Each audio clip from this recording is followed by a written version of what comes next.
The sound came first. A low, unsteady hum, barely louder than breath, leaking out before I realized I was doing it. My chest felt tight, like the air in the room had shifted without warning. My fingers curled into the strap of my bag as the door closed behind me with a soft, final click. That sound, doors closing, always did something to me. I stopped humming. For a second, no one spoke. The room held its breath, and I did too. I could hear my own pulse, fast and disobedient, echoing in my ears. I told myself not to panic. I told myself this was normal. First days always felt like this. New places always felt dangerous before they proved otherwise, but the feeling didn't pass. I stood there, unsure where to look, suddenly aware of how visible I was. Too visible, like I'd stepped into a spotlight without permission. I adjusted my sleeve, tugging it down over my wrist even though the room was warm. Old habit, comfort gesture.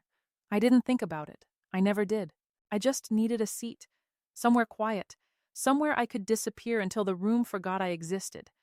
I moved slowly, counting my steps, letting the hum come back under my breath. It wasn't a song anyone would recognize.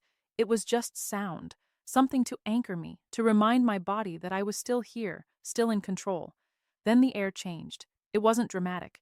No sudden noise, no raised voices, just a subtle shift, like pressure before a storm. Conversations thinned out. Chairs stopped scraping. Even the hum died in my throat. I didn't need to look up to know I wasn't alone anymore. Someone was close, too close. I felt it in the way the space around me tightened, in the way my shoulders instinctively pulled inward. My eyes stayed on the floor, tracing the scuffed tiles, pretending not to notice the shadow stretching toward my feet. Silence stretched. I waited for something sharp, a comment, a laugh, a correction. That was usually how these moments went.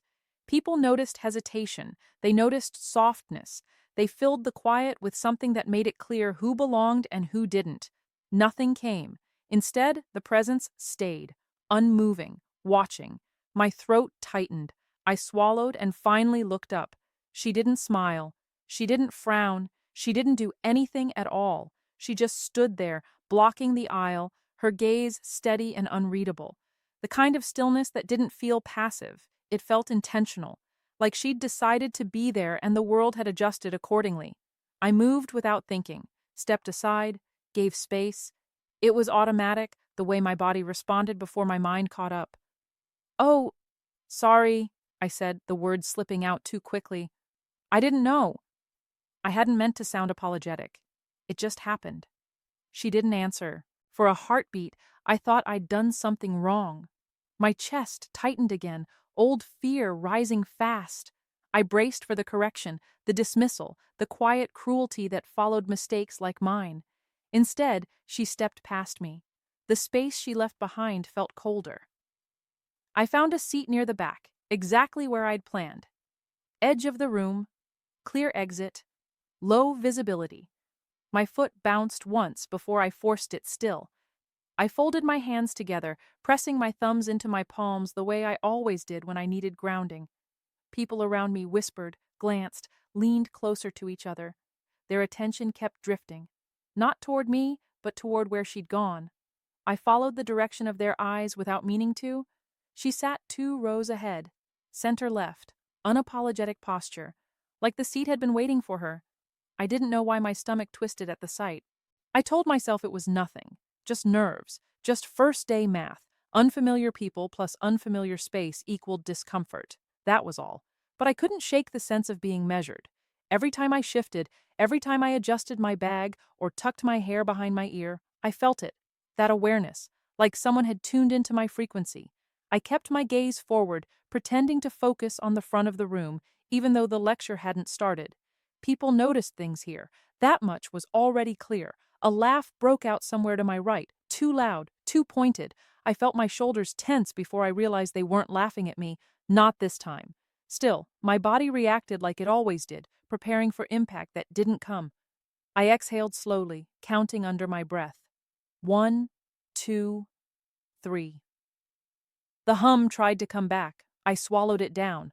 Watched halfway through the lecture, it happened again. That subtle shift, that quiet pressure. I didn't look right away. I didn't need to. Someone had turned around. Not fully.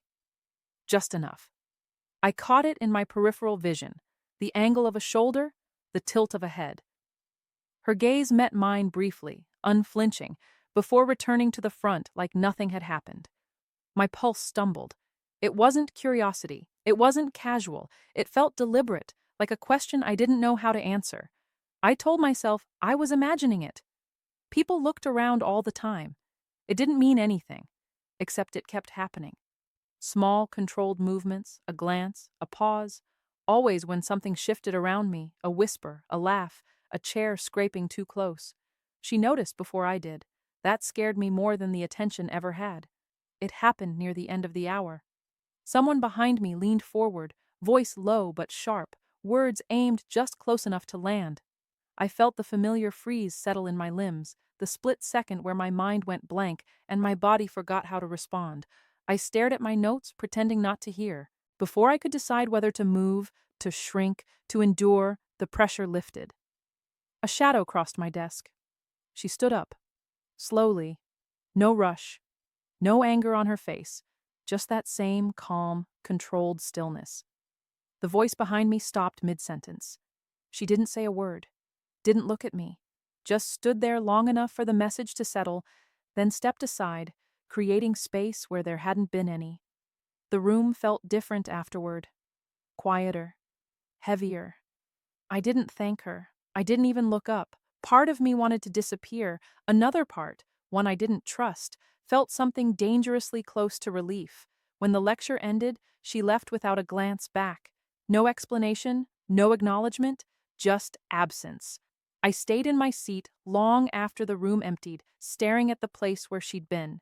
My chest felt tight again, but this time it wasn't just fear. It was something else, something complicated, because protection without permission isn't kindness, and safety that arrives uninvited always comes with a cost. I told myself not to look for her. That was the rule I made while walking across campus the next morning. Eyes forward, pace steady, shoulders relaxed enough to look normal. I repeated it like a promise I didn't trust myself to keep. Whatever that moment had been yesterday, it was over. People stepped in sometimes, people noticed things, it didn't mean anything more than that. Still, my body moved as if it expected something. I chose paths with more people, benches near open spaces, seats at the edges of rooms. I calculated exits the way I always did, instinctively, quietly. It wasn't fear exactly, it was habit. The kind you build when disappearing has kept you safe more often than speaking ever did. In my first class, I sat near the aisle, in the second, near the door. I apologized twice without realizing it. Once when someone brushed past me, once when I dropped my pen and it rolled too close to another student's foot. Both times, the words slipped out before my brain approved them. Sorry. Sorry. They didn't look at me strangely. That almost made it worse. By midday, the campus felt louder, not in sound, but in attention. Conversations overlapped, laughter carried, glances lingered just long enough to register. I kept my head down in the cafeteria line, humming softly under my breath again, fingers curled around my tray like it was something solid enough to hold me in place. That was when I felt it, the same shift, the same pressure. Someone stepped closer behind me, close enough that I could feel the warmth of their presence without turning around. My shoulders tensed automatically, bracing for contact, for a comment, for the small, sharp cruelty people passed off as jokes. Instead, the space beside me opened. She didn't touch me, she didn't speak, she just moved, one deliberate step, placing herself between me and the cluster of students who'd been whispering too loudly, laughing too precisely. The whispers stopped. I stared straight ahead, pulse loud in my ears, trying to understand what was happening without looking. I could feel her there, solid and unmovable, like an answer to a question I hadn't asked out loud. When the line moved forward, she moved with it. Not away. With. My tray felt heavier in my hands. We sat at the same table, though neither of us chose it explicitly. She sat first. I hesitated, just a second too long, then took the seat across from her because the alternative felt worse. Too obvious, too exposed. She didn't look at me right away. She unwrapped her sandwich with unhurried precision, movements economical, controlled. The kind of calm that didn't come from comfort, but from certainty.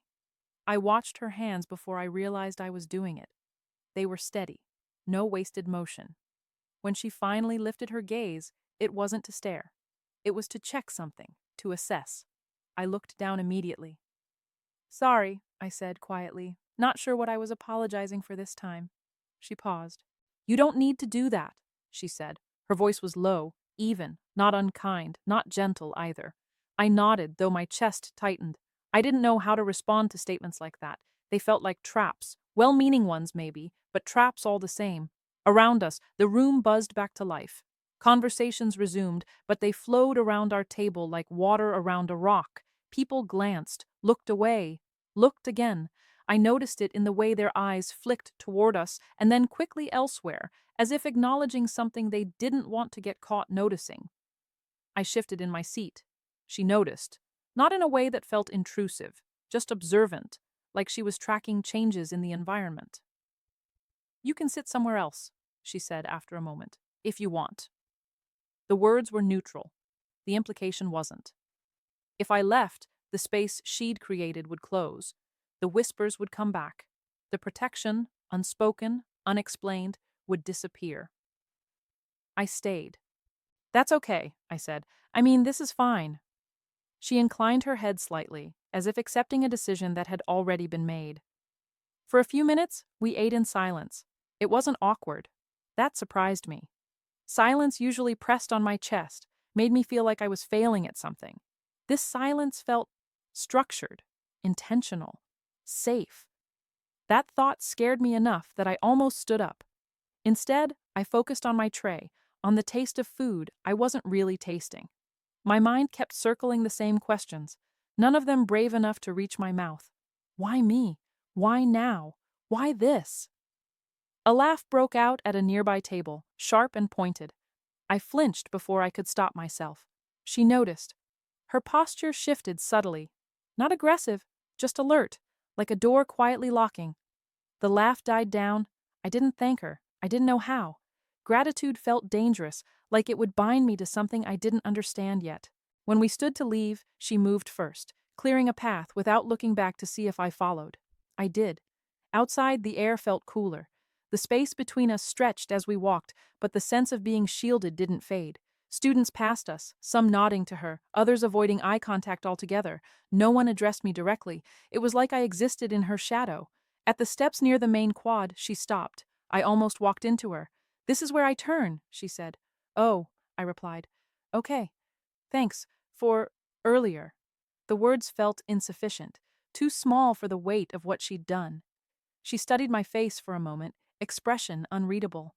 Be careful who you listen to, she said. People talk. Then she walked away. I stood there longer than I meant to, watching her disappear into the crowd.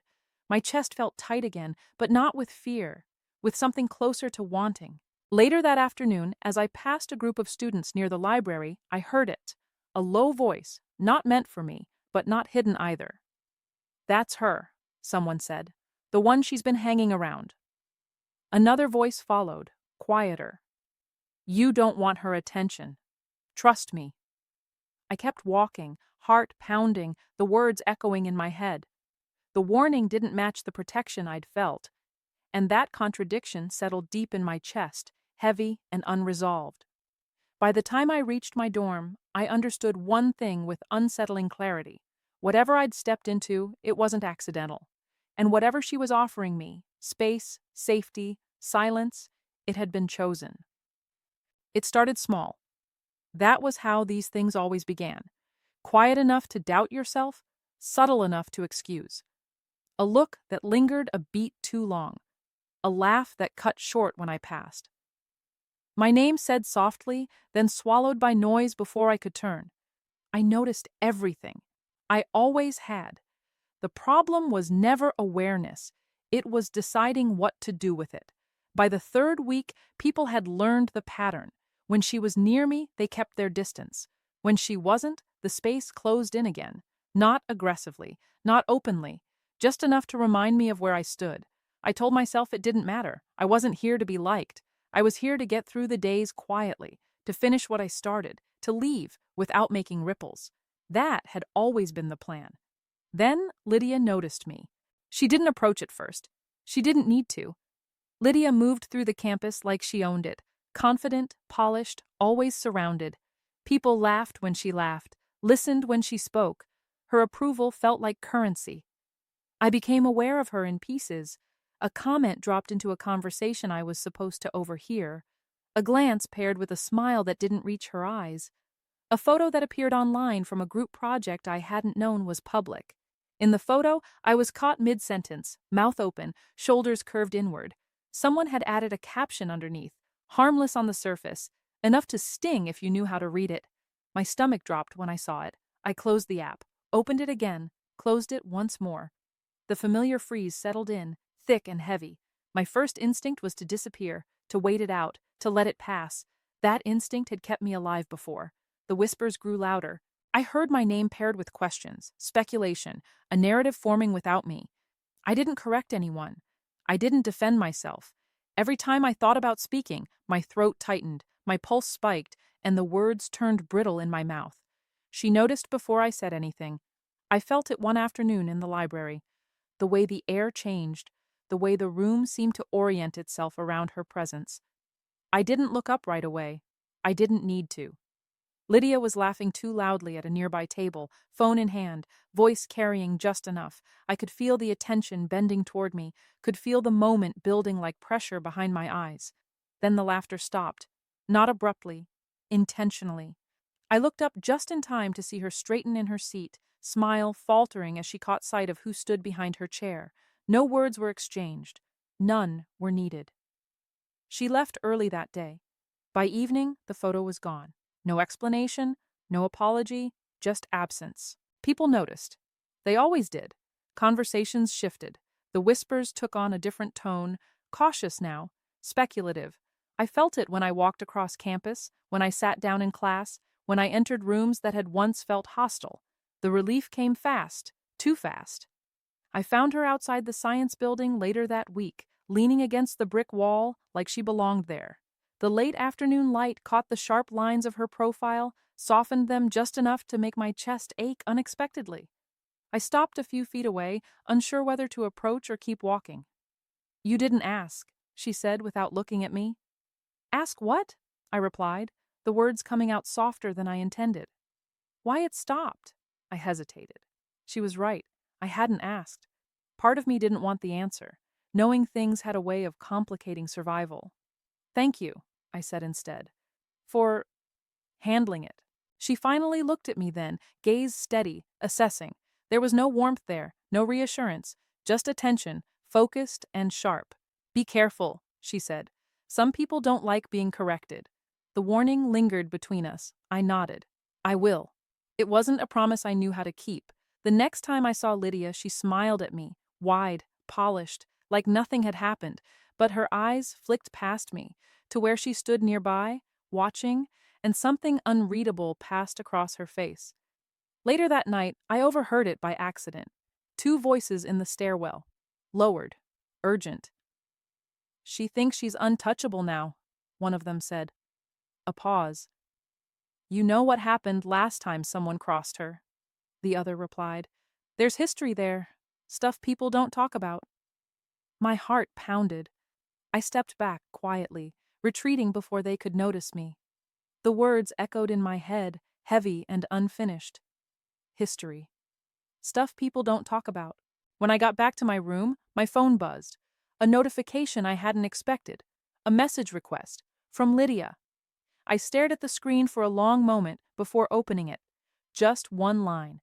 "Careful who you stand behind. Not everyone protects without a reason." My fingers went cold. Across campus, somewhere I couldn't see, something shifted. I felt it in the way the night seemed to hold its breath, in the way the sense of safety I'd been clinging to suddenly felt thinner. I realized then that whatever had happened to Lydia hadn't been impulsive. It had been precise. And for the first time since arriving here, I wondered not what she was capable of doing to others, but what she was willing to do for me. I didn't notice the isolation at first. It crept in quietly, disguised as relief. Fewer whispers when I entered a room, fewer people brushing past me too closely. The constant, low-level tension I'd carried for years eased just enough to make me careless. When she walked with me, no one interrupted. Conversations stalled, then rerouted.